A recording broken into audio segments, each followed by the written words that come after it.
sasakyan natin nga eh? Yan na. Ano sasakyan natin? Mayaya. Maya. Maglakad tayo? Dito ko yakan. Ang layo na, mapagod ako. Oo.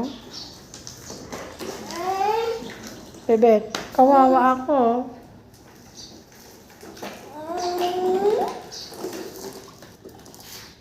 Gusto mo magsimba ka ulit sa Sunday? Doon? Baka ba, nagbabangat ka naman. Nagagalit yung mata. Bakit sabi sa'yo yung babae? Sabi niya sa'yo. Sabi niya. Ano pa na? Gawin mo nga, sabi niya sa'yo. Oh, ayaw niya maingay. Upo ka lang kasi. So, kasi, ingi-ingi mo, gagalit sila tuloy. Na.